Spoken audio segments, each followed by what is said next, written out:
You don't need my otter.ai either, if that's trying to get in. I think it's all good. Cool. Yeah. All right.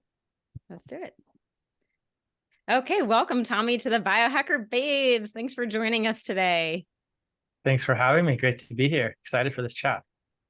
Yes, this is going to be a different conversation than I think our listeners are used to, but I think this is such an important topic because, well, one, it's 2023 and people are on their phones and tablets and computers and things all the time. But as biohackers, we are kind of attracted to some of that, right? We have all the data on our phones and things like that, which it's kind of this double-edged sword. It's like we want the data because it's going to help us optimize our health, but we also don't want to be attached to the data in our phones all the time because it's very distracting from our productivity or maybe health goals. And it's taking us away from time that we could be spending elsewhere throughout the day. So you are the world's first digital habits coach. So awesome. And I think you just have so many great tips that you're going to share with our listeners today. I first got to hear you speak back at the summit. We met through Elias Arjan back in, when was that? April, May? It's been a March, maybe? while. Yeah, maybe May. March? Oh my gosh, I it's think it been a was while. May. Yeah. So I got to learn a lot of great tips from you that day that I've already implemented, and I'm excited to learn more and share with our listeners. And I will also just throw this in there. My husband, Ryan, who I talk about on the podcast a lot, he happened to be at the summit with me that weekend, and you were his favorite part of the weekend. He was Wow. just like, he definitely has phone addiction. I'm not throwing him under the bus. He admits that. So hearing from you that day, he was like, I have to make some changes, and he really did after that. And maybe we'll get into some more of that in the show today. But I think to kick things off, I would love for you to share your story with people. Like, how did you first realize that maybe your relationship with your phone wasn't ideal or healthy? Perfect. Perfect. Well, I'm so glad that it means so much that your husband resonated with that conversation because I remember it so well and he's such a great guy. I'm so happy to hear that it was helpful for Yeah. him. So thank you. Yeah. I think, my story, you could say that it began when I was in the film industry. I was working as a film director's assistant for a number of years. And at one point, he promoted me to a new position in the company at the studio, at DreamWorks Studios, as the new media executive. And so I basically had to figure out, okay, what is this film studio going to do on YouTube and Snapchat and Instagram and TikTok and VR and podcasts. And so it really was an incredible opportunity. I was like the first one in the department. I really wanted to prove myself. I really wanted to show that I deserved to be an executive and not an assistant anymore. Something that I really, I wanted to be a creative producer. And so when I got this amazing opportunity and I just dove in head first. And the next thing I know, I'm checking my phone first thing in the morning. I'm checking it last thing at night. I'm waking up in the middle of the night to check it. I'm checking it while driving. I'm checking it in social situations. And I probably already had bad phone habits before that role.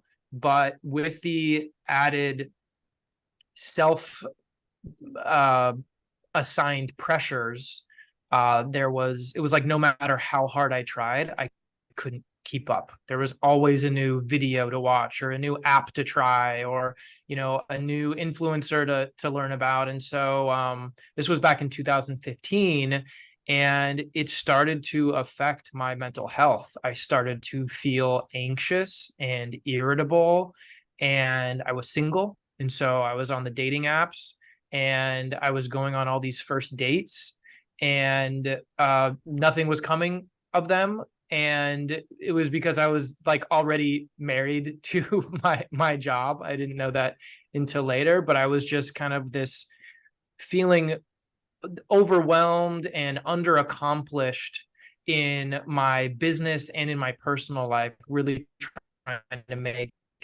things happen. And so, I think I realized that if any was addicted to their phone, it was I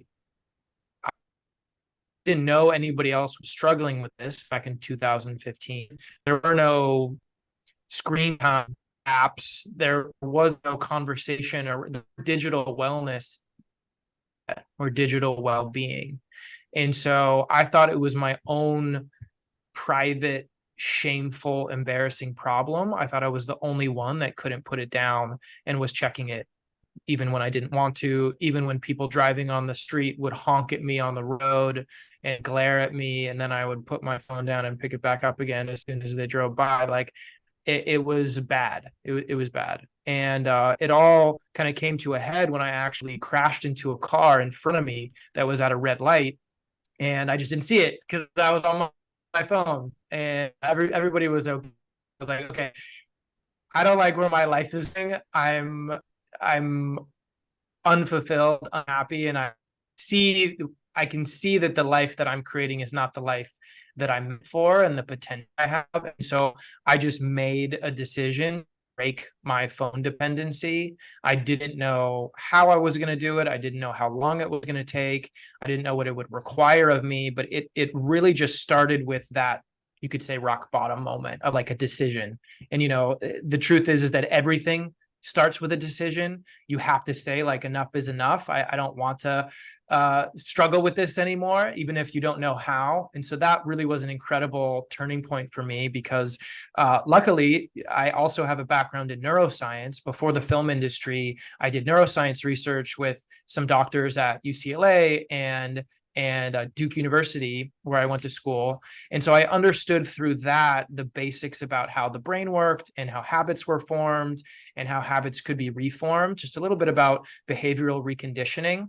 And so I really just started applying some very rudimentary practices on myself. I was like, okay, can I just put my phone down for 1 hour a day?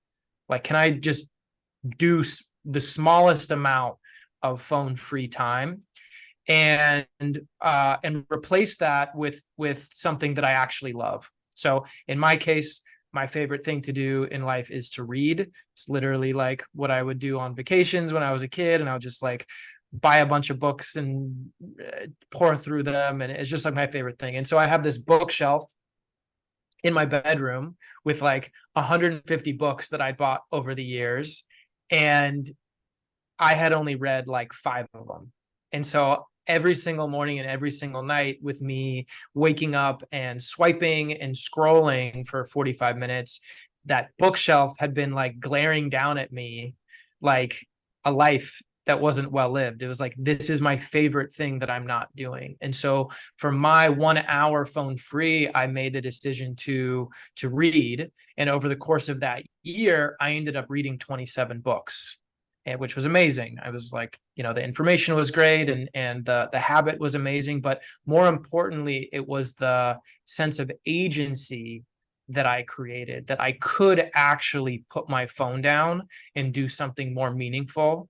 And that is what I understand now is called a keystone behavior, that you create one habit change and it creates this cascade of other positive habits or positive experiences. Because what ended up happening with me is I decided to read at night. That was like my one brick hour, I called it. It's like turn your phone into a brick and do something that you love. And so for my brick hour of reading that night, I ended up spending that last hour screen free. So I wasn't getting the blue light that I know you all talk about often that disrupts your circadian rhythm. So I ended up going to sleep, sleeping more efficiently, sleeping more deeply. And then because I was charging my phone in another room, I then wasn't also reaching for it first thing in the morning. So I ended up having more time after sleeping better to connect with myself, to get clear on creating positive momentum emotionally for my day with like a mindful moment. And instead of like rushing out the door late to work, I ended up finally having time to like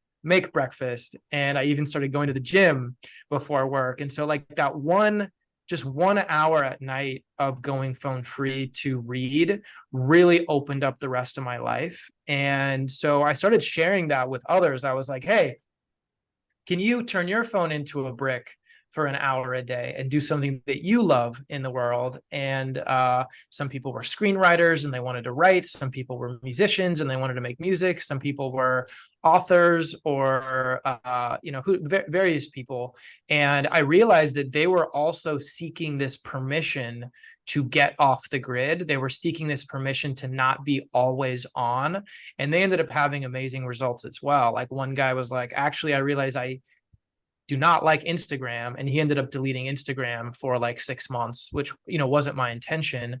But they all got really amazing benefits. So I got so inspired by that I, explored it even deeper. And I started working on buying like courses and coaching and therapy and research on addiction and OCD and like porn addiction, especially, and all these kind of things that all were related to that. And I ended up practicing it all on myself. And I went from being on my phone from probably like 10 hours a day down to an average of 1 or 2 hours a day. And people started asking me how I did it. And so I started just sharing what worked with me. And the next thing I know, I'm like a digital habits coach. And so it all started with me making the decision, solving the problem for myself, or at least beginning to solve it for myself. And then there were certain people that saw me change and wanted to know how I did it. And I was able to make a really great business out of it. So, if you were to look back now, that was probably about 6 years ago. I've gone from being that anxious, overwhelmed underachiever to having left the corporate realm altogether and now are building brick full time and now have making more money in a beautiful relationship. We were just talking about my fiance, so I'm happily engaged and we're building a house together. And also while taking way more time off than I ever have before, just traveling and really having a lot more balance in my life and schedule. And so I think the thing that seemed so impossible to me 6 years ago of both making a great living and having a great life is now the skill that I teach. Amazing Such a journey. beautiful story. I love it so much. I love it. I Thank love you. the equation of acknowledging the problem, being curious and figuring out how to solve it. And then rather than just running and being like, hey, I got a solution for everybody, you just modeled that behavior and then it like drew people in. That is so powerful. I love that. Thank you so much. Yeah. There's something special that I feel like you just said there that I definitely wasn't great at the start, which was being curious about it. I think that is exactly what I needed to do. And I did discover that curiosity. But I think at first I felt probably what a lot of people feel when they're first trying to change bad habits or change something they don't like about themselves, which was feeling like shame and like self-judgment. And, I think one of the first things that I always work on with a client that does, want to change this is to bring that exact point up. Is like, you probably are feeling a little embarrassed or feeling a little secretive or wanting to hide that you are not liking this part of yourself or your inability to control what you're doing. And shame is actually a disincentive to habit change. That when you actually have that self-judgment, it's maladaptive and it's actually not helping you to create the change. So if you can shift that a millimeter in a different direction, more towards curiosity and being like, hey, I'm a scientist, I'm here to like observe my own behaviors with curiosity as opposed to judgment. That's approaching it from more of that growth mindset and flexibility as opposed to the fixed mindset. Like, why am I not perfect now? And that creates that space for you to actually explore and make the changes that you want to make. So yeah, I definitely had to discover that the hard way. That's fascinating because when you were telling the story about your rock bottom and, hitting the car, I was like, oh, wow, that's such a vulnerable moment. That must be really hard to share. But your energy was very much like detached from it. You were like, this happened and we're going to move forward. And hopefully not everyone has to be in that situation where, of course, it's a terrible thing. But even if it's not a car crash, you can think about what other life events are we potentially missing just by being on our phone. And so I'm so inspired and about all the other things we could be doing with that time.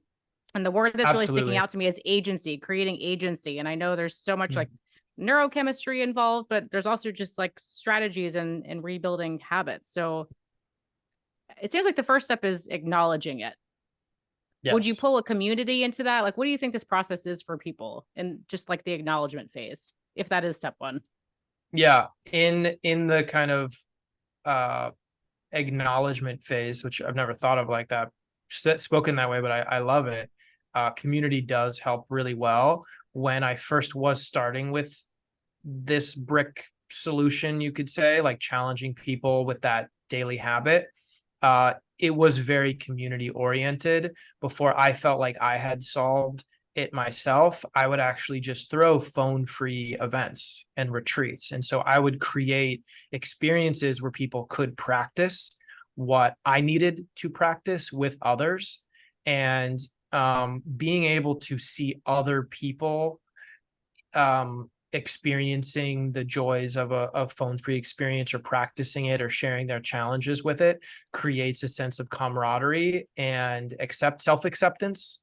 When people can be vulnerable about it, and then there's this kind of positive peer pressure that can be created, where it's like, oh, if they can actually come to dinner and like be present and not be distracted by their phone sitting at the table, then maybe I can too.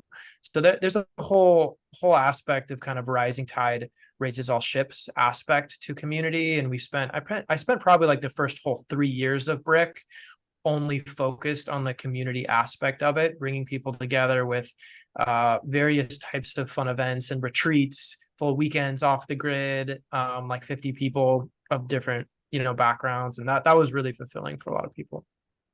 I love the Yeah. positive peer pressure. That's fun. Yeah, you don't Definitely. want to be the person on your phone when no one else is. Like, I think the more we put our phones away, and you can feel the difference when you are out at a dinner or whatever, and maybe you are checking your phone, and then you look back and you're like, man, I think I missed some of that conversation. Mm. Like, your brain Mhm. does not register that event the same way when you're constantly looking away. So I love the community side of it. And actually, Tommy, something that was really cool after I heard you speak back in May, the screen time check on your phone. Mhm. How you said go in and see what your screen time is. I immediately text the family group. We have a text string called the Circle of Trust. It's my mom, dad, Lauren, her fiance, and my husband and I. I said, okay, everyone, what's your screen time, your daily screen time? And Lauren, I know, Lauren and I, it's hard. This is maybe coming off as an excuse, but a lot of our work is on our phone, right? The podcast is on our phone, the Instagram, stuff like that. But then our mom chimes in and she's like, an hour and 10 minutes. I'm like, wow, yeah. But she works a full day, doesn't even check her phone, kind of thing. But I was like, oh, One that's hour club. pretty. 1 hour club. I One was like, hour that's club. I want to be awesome. in the 1 hour club. Yeah, Teach it's us a how to very be in the one coveted, hour club if our very rarefied jobs place. Yeah. require digital interaction. So it's Yeah. probably not going to happen is the short answer. So if your job is being on Instagram, being on social media, commenting or responding, unless you work for maybe like 30 minutes a day, that's, the numbers won't add up. When I was able to get into the 1 hour club, it required drastic measures. And so, and that gets to, potentially what could be worth talking about here, but, it does probably require deleting social media, not forever necessarily, but for a certain period of time to experience the benefits of that. Understanding that it's not necessarily a forever solution, it might be a for now solution, and respect the kind of cadence of life, and that life is cyclical and has seasons. And maybe you're in a season where you can shut off and you can go inward, and maybe you're having like a winter season where you're more writing your next book or planning the next season of the podcast, and you don't need to be as communicative about your audience or your community. You could go hibernate, but then you might have a summer season where you're now showing and sharing everything that you've discovered and learned, and you're going to be showing up more and spending much more time on it. And so it's a lot more about respecting the seasonality of your business, the seasonality of our lives as well. And so like, I'm not in the 1 hour club right now because I just launched a course, and there's a bunch of, I'm launching a new community platform. And so that is intentional. And so it's really more about using technology intentionally and feeling good about it. Like the goal is not to like throw your phone away. It's actually to love it again. It's to be like, this is something that serves me and helps me feel more connected, more present, more productive. And I use it in a way that makes me feel good and not distracted or distractible or unfocused. So I know I just mentioned a lot of different things, but I will say with social media, one thing that's been so helpful is just turning off the notifications. Like, I don't think I'm to the place where I'm going to just delete the app completely. And like Ryan has done that before. He'll delete Instagram for like a week or whatever, but just turning off the notifications. Because just having that number one, like it'll drive you insane, right? You're going to open the app and then you get distracted again. So I just like LinkedIn, Facebook, Instagram, I turned those off back in, I think in May when I met you, and it's been a game changer.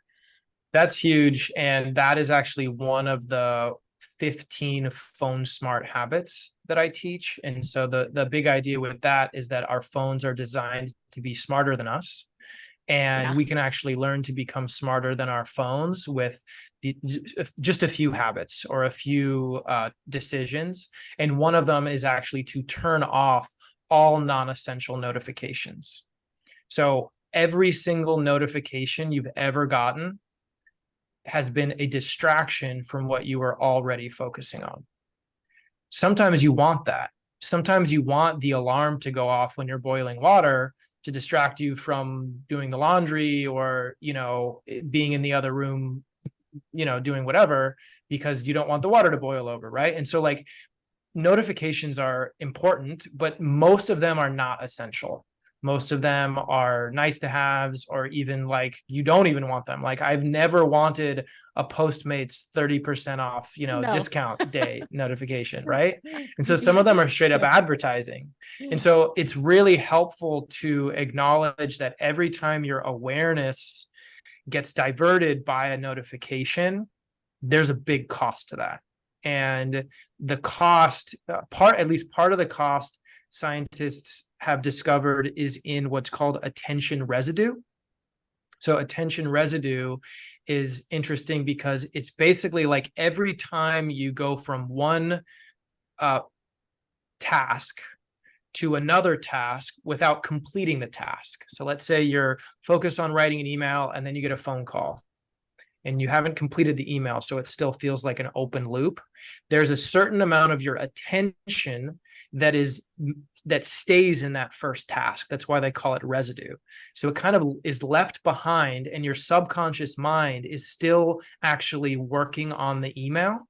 It's still working on that initial task. And so over the course of a period of a 16-hour waking day, let's say, if you are continually going from one task to the next without closing loops, without being deliberate, you're actually leaving all this attention residue behind. And that's why you feel wired and tired. That's why you feel kind of like you were busy all day, but you don't really know what you did. Can feel kind of like flustered and overwhelmed. And that's kind of recipe for burnout. And so I definitely have a lot of residue. I've gotten into this really terrible habit where I don't have patience for the speed of my internet. So while one page is loading, I'll zoom to another tab and do stuff there, and then I'll move to another. It's a terrible relationship, and I would love to hear what this is doing to my brain, but I'm sure it's actually worsening the problem, making me even more impatient down the line. How do we go and reverse and get out of that loop? Yeah. So I think the way I like to think about this behavior and all behaviors is everything that you do is going to make it easier to do that thing next time. So it's almost like placing a vote for that pathway. So if you're choosing to distract yourself, let's say, if you're choosing to go from one task to the next before completing that task without having deliberate focus, you're actually training your brain to go from a moment of presence to distraction next time. You're actually training your brain for distraction. Now, that doesn't necessarily mean that that's what you're doing by opening up all these tabs. If you're just kind of preparing to, sometimes you need to open up a bunch of tabs and then you choose which one to focus on. There's a certain amount of planning and preparation that sometimes we need to do. And so it's not kind of like a hard, fast rule. But if what happens is you go through your day and you're like, I'm going to open up my computer and I'm going to write that new presentation, or I'm going to do outreach for more podcast guests. And then the moment you do it, you see a text and you go to that text instead. And then you see an email and you go to that email instead. You're allowing yourself to be distracted and you're actually practicing distraction. So what you want to do, exactly. You're putting a vote in. The next time I get a text or an email, I'm going to distract myself from what I had already decided to do to this new thing. So what you want to do is actually practice deliberate attention. And that is literally a practice. I call it one of the phone smart muscles, actually, in my course, because it is a muscle that you want to build. And most of us have a very flimsy one after not having been taught how to use this amazing technology. And so you want to, as part of deliberate focus, it's like making a intention. Okay, what am I going to do on my computer, or what am I going to do on my phone? I'm going to text my mom, I love you, or I'm going to whatever it is you've decided to do. You notice when you feel the desire for distraction to come up. You notice when you see that text or that notification and you want to do it instead. And then you refocus on the initial intention. And then you still just text your mom. And so practicing that, when you note it, when you see a distraction, and practicing actually staying on the initial intended task, that is practicing focus and being able to say no to distractions. And by doing that, it doesn't need to be with digital habits, honestly. It's just practicing that muscle with anything.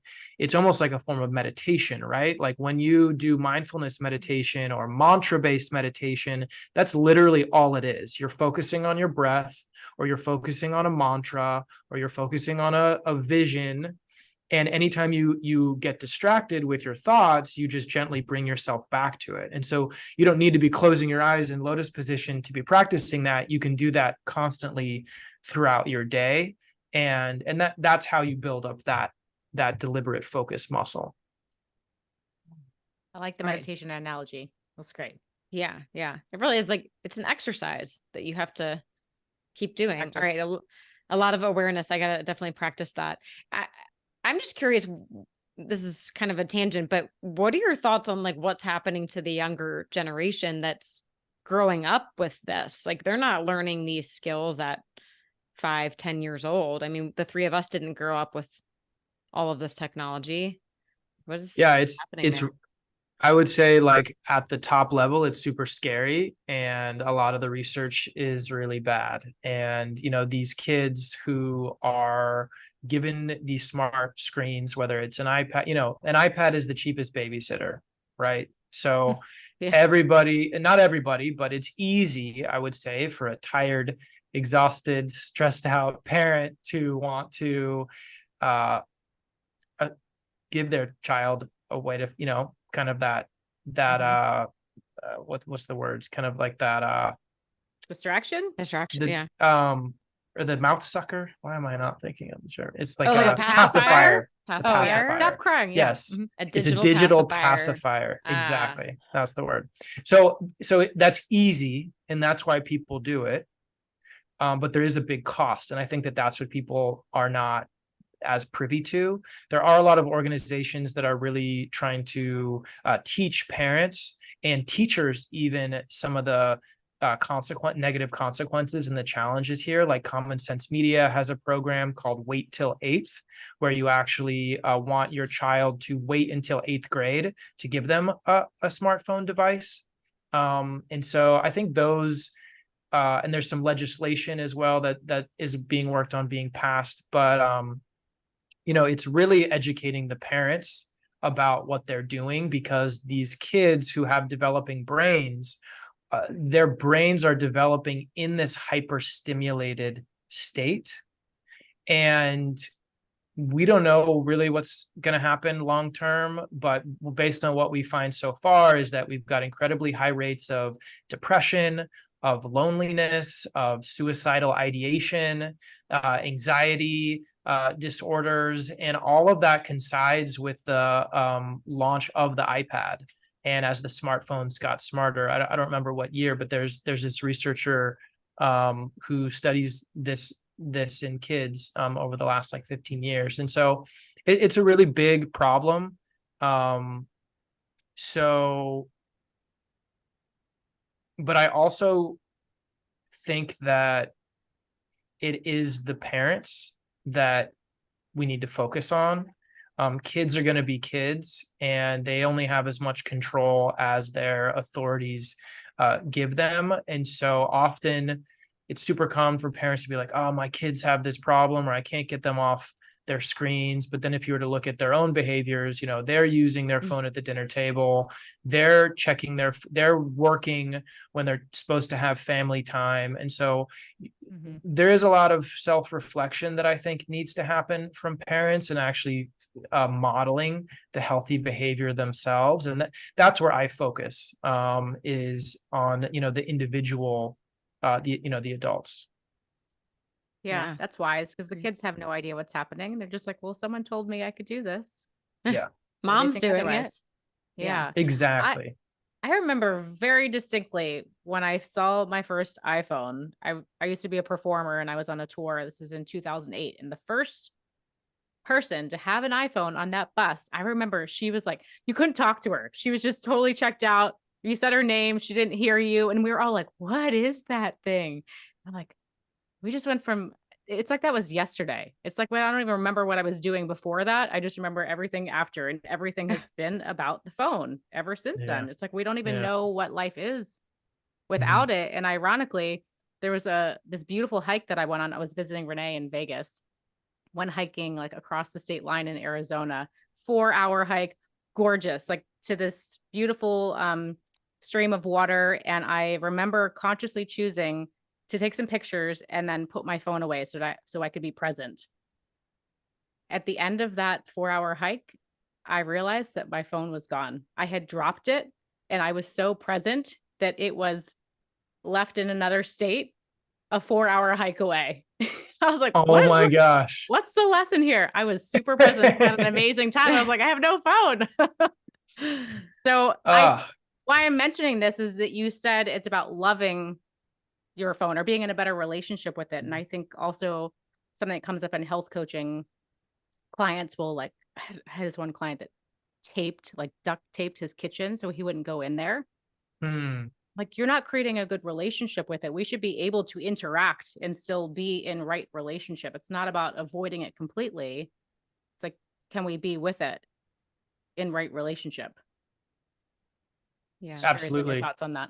Yeah. So two things from that. First is that actually a lot of people use their phones more often than they should or than they want to, actually, because they have had a trauma, you could say, being without it, like your story. I would imagine, I don't know what happened with you, but I would imagine that maybe after not being aware that I didn't have my phone on me, and then losing it and having to buy a new one and download all the content, like that's like a lowercase t traumatic experience. And so totally. I would imagine that you might then be a little bit more hyper vigilant, or maybe vigilant, about keeping it on you and knowing where it is in the future as a learned experience, as that could be helpful for you. And unfortunately, that tendency can really get in the way for people to feel like, well, I wish I could charge my phone, not in bed. But, what if there's an emergency? And one time there was an emergency and, my mom fell or, all this. And so I wish that I could, be without it, but I really can't. Or one time my boss needed me and my phone was dead and I got yelled at. And so, those experiences do happen. And that is probably one of the biggest challenges that I face as a coach, to help people to realize that, hey, you're not going to be 100% perfect, but like the frequency of those things that happen are so rare that it's important for you to actually think about what happens 99% of your life on your day to day, and actually plan for that and create a scenario that works, so that you're not just living a life that is worst case scenario. And so there's a lot of slight adjustments that can be really helpful, where it's like, okay, if you really do feel like you have a sick family member, or maybe you are on call or something, let's say you're like a nurse. I've had clients that are, in the medical field, like maybe you don't charge it in bed, maybe you charge your phone at night across the room so you can't reach it from bed, but you can still hear it if there is an emergency. And so there are ways to actually get your needs met and feel safe without being too attached to your phone. So that was what came to mind from your story.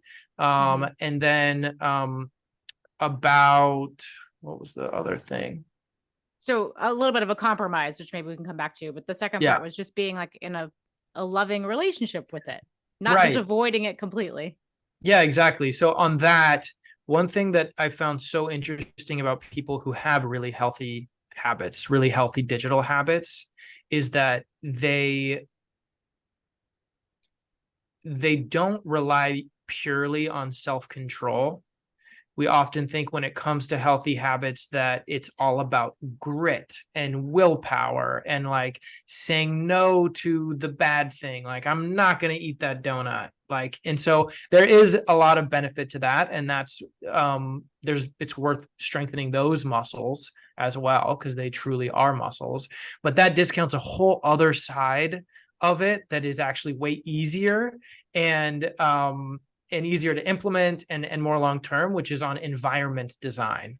And so the way I like to think about this is that if you can actually design your environment to make it easy for you to do the right thing, or the healthy thing, or the thing you want to do, and make it difficult or impossible to do the thing that you don't want to do, or the thing that's unhealthy, then you don't even need to use willpower or self-control to make it happen. It's just like natural. And so my guess, I would say, for the scenario that you're talking about, for this guy who taped up his kitchen so he couldn't go and get the snacks, or whatever it is he didn't want to eat, I think that it's, if you actually just created a kitchen environment where the only thing you have are what you want to eat, then you don't need to actually create this block, you don't need to tape it up.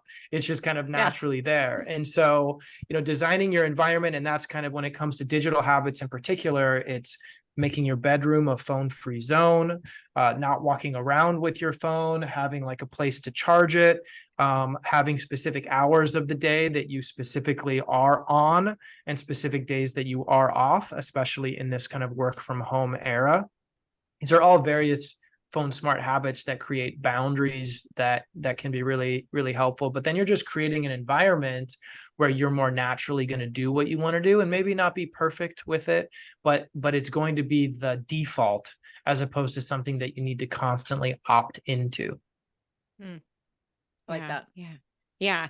I mean, that resonates so much with like my nutrition background, like the donut analogy. It's like, instead of just having a plate of donuts sitting out all the time and having to use that willpower, it's like, well, maybe you eat the, protein, fat, fiber that sets your blood sugar up so you don't crave the donut. Maybe you hide the donut so you don't see it. Like, yeah, the environmental piece can be easier. You're right. The willpower, like you only have so much willpower in a day. So exactly, don't burn through that. Yeah. And again, like, to be clear, that's not 100% of the solution. That's just where I feel like people dismiss or ignore. They're like, oh, like, I can't say no, and so I'm just going to give up. Well, take advantage of the part that you can set up before you have the willpower, and use that while you continue to build up those willpower muscles, which are other phone smart muscles. So it's definitely doing both. But if you are going to go to the gym, let's say, like, you're not going to start with 100-pound weight, like just start with the 5-pound weight, and like just practice going to the gym and doing some form of exercise. And then, you can grow. Yeah. Start low and go slow. Love it. Yeah. I like You that. highlighted a bunch of opportunities for me, but there's one in particular that you're reminding me. I think I just need to be a little more creatively oriented around. I have my phone in my bathroom.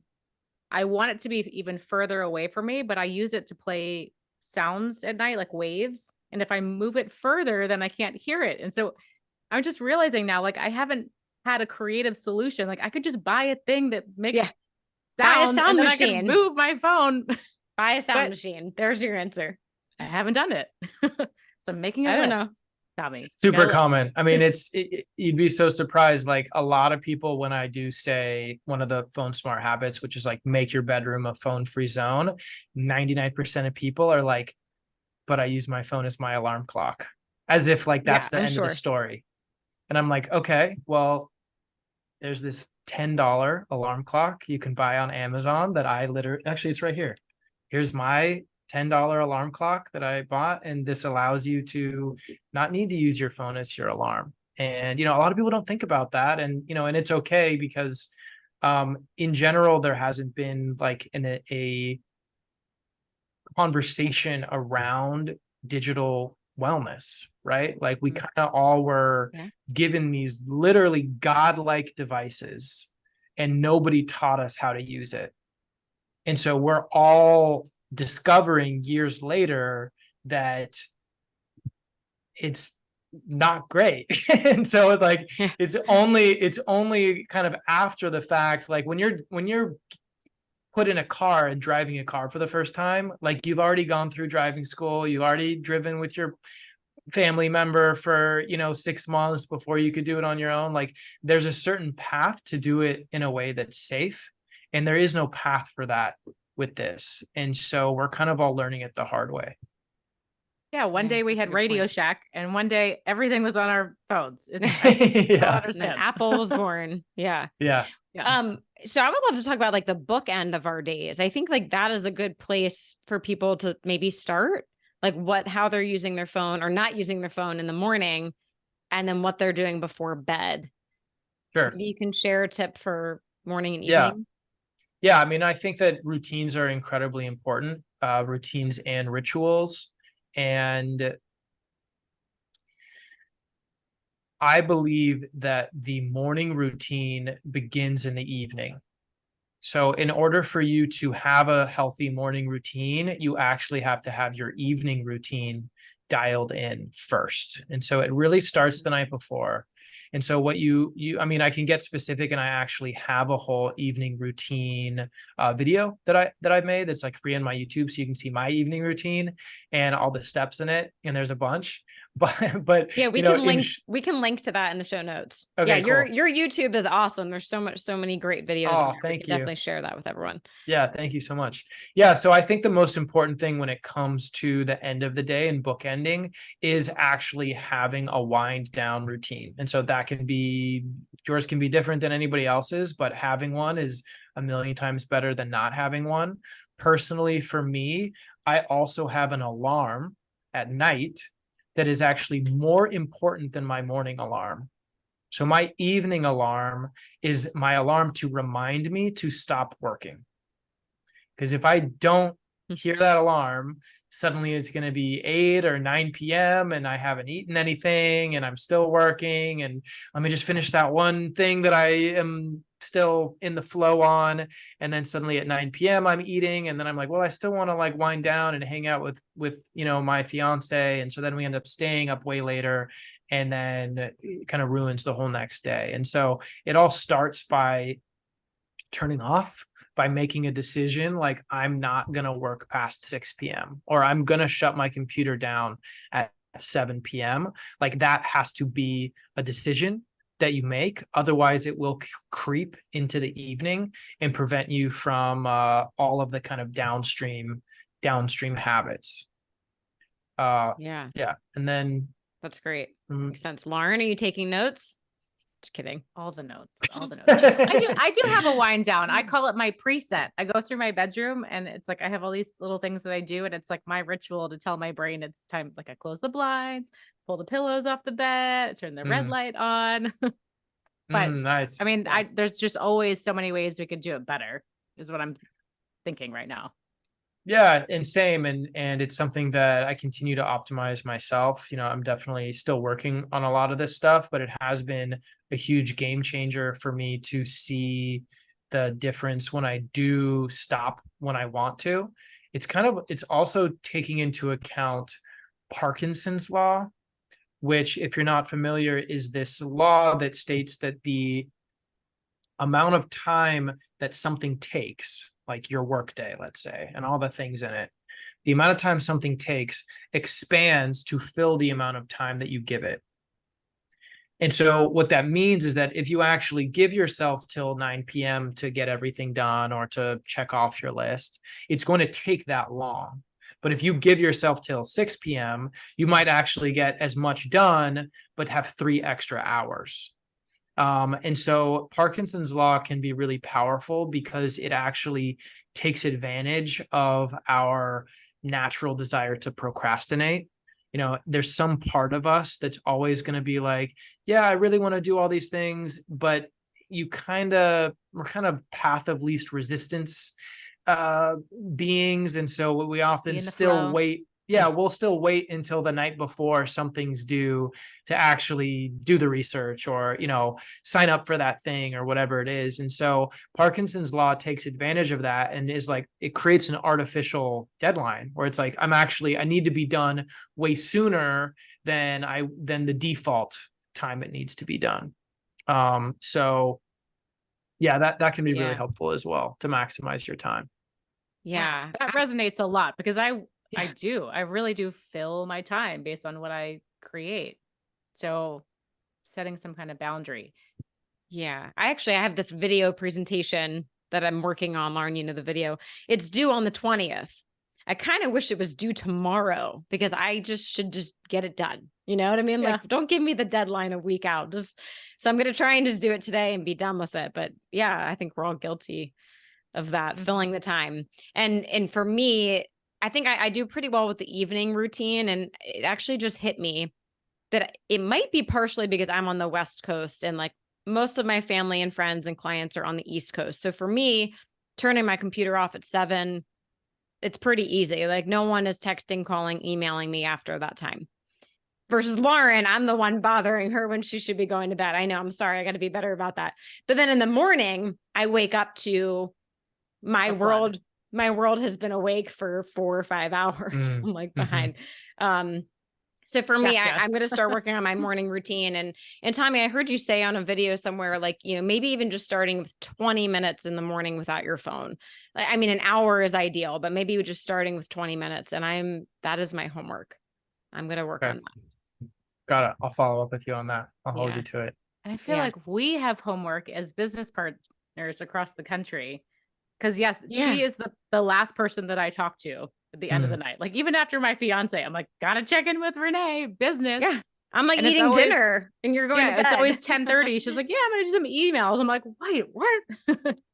So it's really tough. Yeah. It's tough but it does create new opportunities to be like, okay, if with our 2 time zones combined, where do they overlap in a way that can work best for us? And then how can we get everything accomplished within that window? It creates like an interesting question and challenge, I think, for a lot of people that are in multiple time zones. You know, I'd be curious to see what that might look like for you. Yeah. I mean, I think it's an advantage. Yeah. Use it to our advantage. For sure. Awesome. I'm curious what your thoughts are on weaving and microdosing with this. If that's something that you've entertained, if you've had some experience in that with your coaching. Obviously the big obvious one is more neuroplasticity and like more space to make these decisions or exercise control. But just curious what your experience has been. If you've Great question. Yeah, I would say in over the last 2 months, I could say I've been microdosing about 400 milligrams every morning or every other morning, give or take. And I'll maybe take 1 or 2 weeks off of it and then back on every day. And I found it incredibly helpful. I feel like personally, I feel more spaciousness in my day. I feel a little bit lighter. I feel calmer. I feel a little bit happier, honestly. And it is definitely a microdose because I'm not feeling any of the effects of the psilocybin, Even which, at 400 400, gram. that's a lot for a Yeah. So microdose. I actually have this spray that's right here. It's from New Tropics, and I don't know what strain they use, but I don't feel it. Whereas with other strains, I'll take only like 0.2 grams and I'll feel it. And so, it's so variable that for Yeah. this one in particular, I do 4 sprays.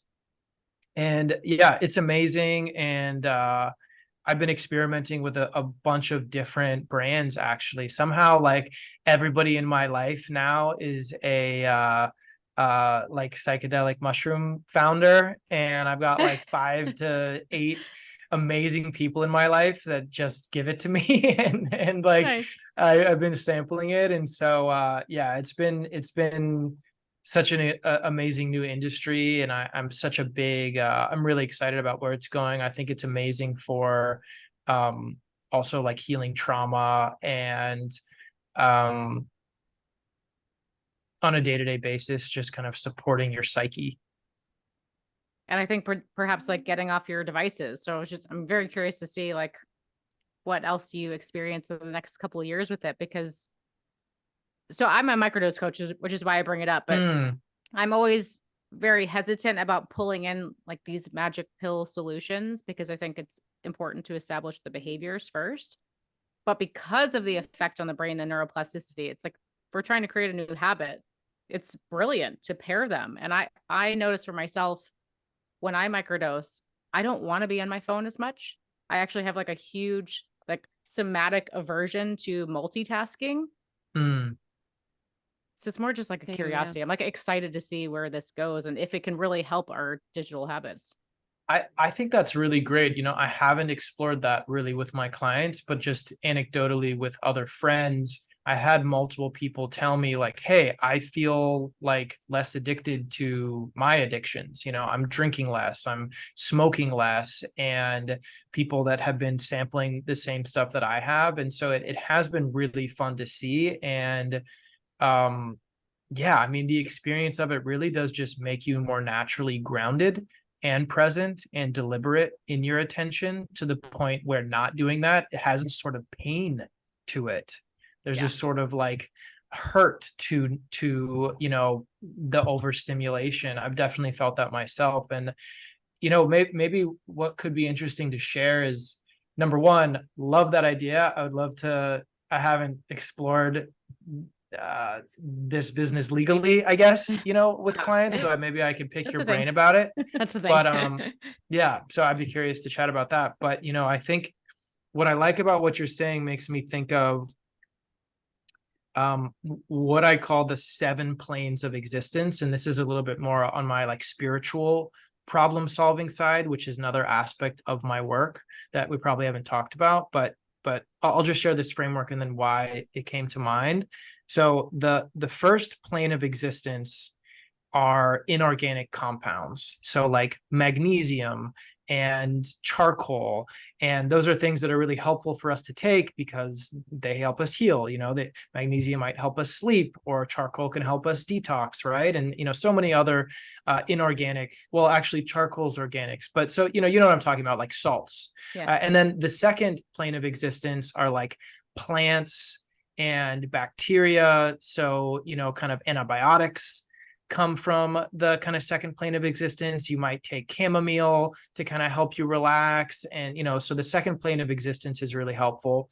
And then the third plane of existence, that's where like humans live. So if you're going to like go to the dentist and get, your teeth cleaned or get like a cavity filled, like you're using metal tools from the first plane, but using a person's expertise that he learned in the third plane of existence to help you heal, and solve your problems. And those are the three planes of existence that most people focus on.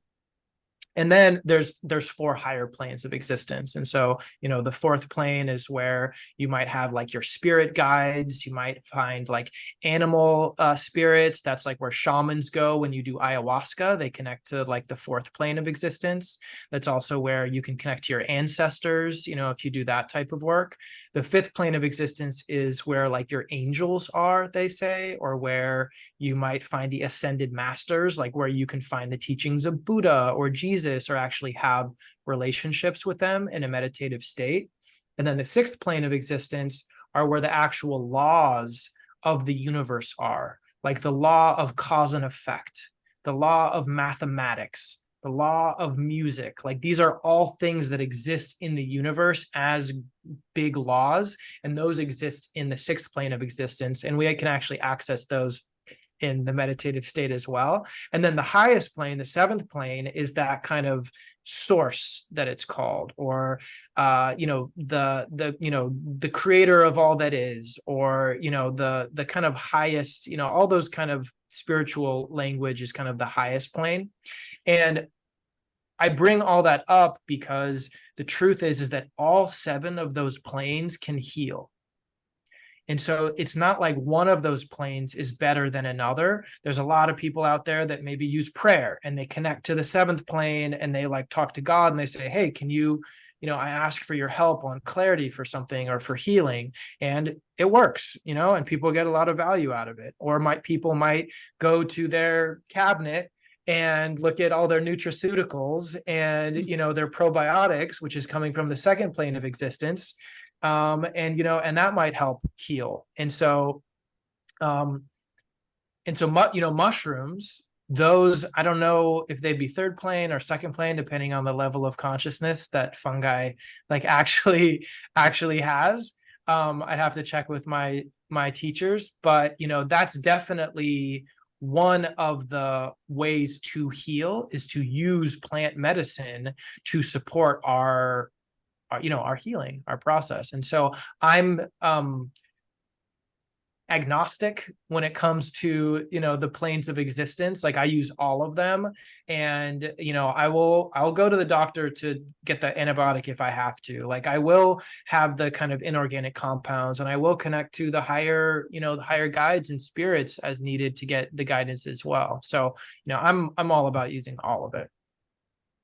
Sounds like a toolbox, and all the tools are useful in certain situations. I love that. Exactly. I wasn't familiar with that. It's very cool. Yeah, it's a great approach. Love that. Well, Tommy, thanks for letting us pick your brain today. This was awesome. Thanks for having me. Yeah. One final question for you. If you can leave our audience with one piece of advice, something they can start doing today to optimize their health and wellness. Can be related to digital habits or totally different, wherever you want to go with it. I mean, maybe the first thing you should try, if you haven't already, is try microdosing and see how that feels to naturally wean off of your phone or digital habits. Maybe that's something that's worth trying if you haven't already. I love that. There you go. There you go. I love it. I will say, when I've done mushroom journeys, I forget I have a phone. I forget I have it. That's amazing. Nice. I feel like I read once that somebody noticed that your phone is never in your dreams, like that no one's ever had a dream that had a phone in it. Isn't that weird? Oh my gosh. That's wild. Yeah. I never thought about it, but you're right. I don't think I have. I don't know what that means, but interesting. Food for thought. Yeah, exactly. Yeah, that's going to stick with me. That's fascinating. Yeah.